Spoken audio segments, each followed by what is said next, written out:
ازاي اجذب اهدافي، ازاي احقق احلامي، ازاي احقق الحاجات اللي انا عايزاها اجيبها لحياتي في اسرع وقت. صباح الخير او مساء الخير ايا كان الوقت اللي الفيديو ده وصلك فيه. لو انت مهتمه بموضوع الفيديو كملي. اول حاجه بتقف ما بينك وبين اهدافك ان غموض الاهداف. يعني ايه؟ انا عايزه اكون غنيه. مين مش عاوز يعني؟ انا عاوزه اخس، انا عاوزه اكون سعيده. ده بيخلي فيه شلل في القرارات، انت مش عارفه تبتدي منين. انت تحسي الاهداف دي حلابه كده، ما انتيش فاهمه لها المفروض تعملي ايه او اتصرف ازاي. طب اعمل ايه؟ حددي اهدافك، حددي اهدافك عشان نعرف نشتغل عليها.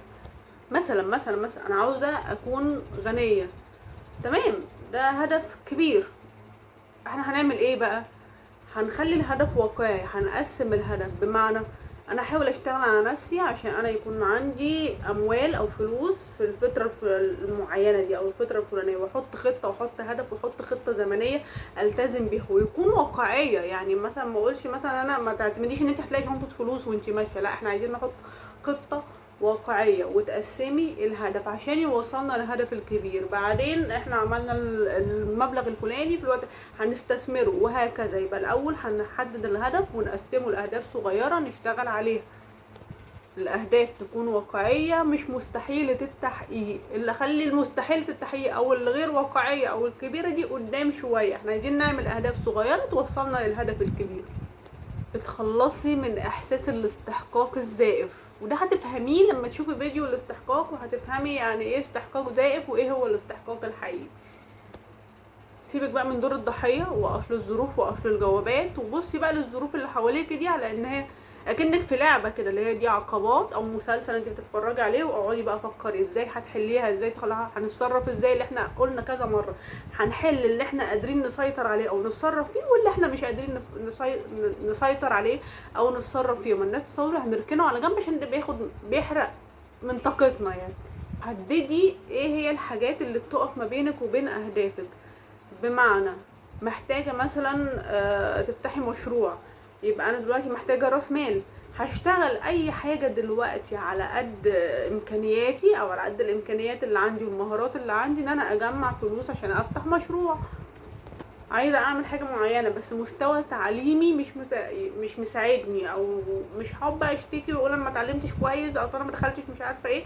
لا، هحاول ان انا اخد كورسات، وده دلوقتي بقت موجودة مجانية او غير مجانيه. حاولي تشتغلي هكذا يعني، فاهمه؟ هتشتغل على فكره على التعليم مثلا، انا اطور من نفسي من مهاراتي بحيث ان انا اقدر اخد الفرصه اللي انا عاوزاها. حاولي ان انت تستحضري صوره ذهنيه كده واقعيه لحياتك او لنسختك وانتي محققه الهدف بتاعك ده. هو مش عشان تتخيلي وخلاص، او ان هو هيجذب، مش سحر، هو هيجذب بس مش بالشكل اللي انت متخيلاه. مش اللي هو انا هقعد اتخيل وهقعد افكر وهي هتيجي وهنقعد بقى نفتح لا، مش هنعمل كده. هو ده هيخليكي تتخيلي نسختك ساعتها، النسخه بتاعتك انت وهي عايشه الحياه دي على ارض الواقع، بتتصرف ازاي، بتعمل ايه. فبالتالي ده هيقربك من هدفك، لان انت هتتصرفي بالنسخه او هتستحضري النسخه اللي قربتك بالفعل من هدفك او اللي عايشه الهدف ده. بالتالي ده هيخليكي تحاولي تتصرفي اكنك انت النسخه دي. سوري البتاع وقع. اكنك انت النسخه دي دلوقتي، فاهمه قصدي يعني؟ يعني المهم انت حاولي انت تتخيلي نفسك وانت عايشه هدفك بتتصرفي ازاي، وحاولي تتصرفي بالنسخه دي. احسن نسخه منك كانت بتعمل ايه في المستقبل، حاولي تخليها تعمل ده دلوقتي. حاولي ان انت تحطي خطه زمنيه وتلتزمي بيها. احنا قلنا في الاول ان كده كده الهدف واقعي، فبالتالي سهل ان انت تحطي له افريج او وقت معين، خطه زمنيه كده ان انت تلتزمي بيها. بمعنى انا هحط جدول، انا هوصل للهدف ده مثلا ممكن اوصل له في كام شهر، ده او سهل الوصول فيه، يعني اللي هو نسبه معينه كده، اقرب نسبه ليه وتلتزمي فعلا بيه. ده هيخلصك من حته التسويف. يعني ايه اللي هو مش هبقى اعمله، ما هو موجود، ما لسه قدامي وقت، ده انا عايزه انفذ كمان 5 سنين. لا، خطه زمنيه اللي انت لو اشتغلتي دلوقتي هتبقى النتيجه ايه. وده هيخليكي طول الوقت شايفه هدفك قدامك وملتزمه مع نفسك يعني. حطينا الخطه الزمنيه، نحط بقى الهدف. اكتبي بقى الهدف بواقعيه، ايه المهام اللي المفروض تعمليها عشان توصلك للهدف ده، ايا كان بقى، بسيطة كتيرة. هنحطي مهام اسبوعية، مهام شهرية، مهام مهام يومية. ده هيخليكي طول الوقت مستحضرة هدفك قدامك، وطول الوقت بتشتغلي عليه، حتى لو بتشتغلي يعني اللي هو قليل دائم افضل من كثير منقطع تقريبا. فحطي، قلنا نخلي الاهداف واقعيه، هنحط خطه زمنيه، هنكتب المهام اللي هتوصلنا للهدف ده، اللي هي بالفعل اهداف واقعيه صغيره توصلنا للهدف الكبير. مش معنى ان احنا قاعدين بنخطط وبنحط وبننفذ ان احنا هنوقف تعليم، لا. وانتي بتحاولي تنفذي هدفك وبتعملي المهام دي، اشتغلي على نفسك ان انتي تتعلمي اكتر، تعرفي اكتر، تطوري اكتر.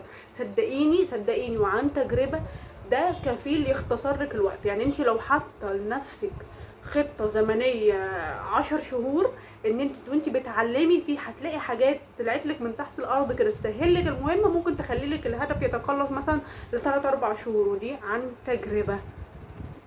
المحيط اللي حواليكي، الجليس الصالح، دي نقطة أنا مش هزهق من الكلام عنها، إن انتي تبقي يعني تحيطي نفسك بناس عندهم نفس هدفك أو عندهم أهداف مشابهة. مثلا لو انتي عايزة تخسي، ناس مثلا تعرفي على مجموعة من الجيم، ناس بتهتم بالأكل الصحي.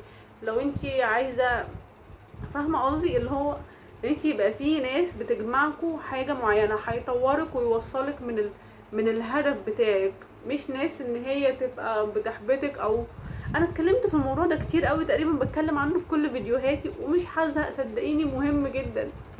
لو انتي تعرفي حاجة تقدري تضيفيها للفيديو ده، انا اتكلمت عن تجربتي وعن معرفتي في ان انا ازاي اوصل للحاجات اللي انا عايزاها في حياتي او اجذب الحاجات لحياتي. لو انتي تعرفي حاجة تانية تقدر تساعدني او تساعد غيري، ارجوكي ما تتردديش ان انتي تقولها لي. شكرا. ولو انتي اي حاجة انا قلتها انتي ضدها او عندك اعتراض عليها، ارجوكي ما تتردديش ان انتي تناقشيني، لان ده في الاخر هيوصلنا احنا الاتنين لنتيجة احسن. شكرا.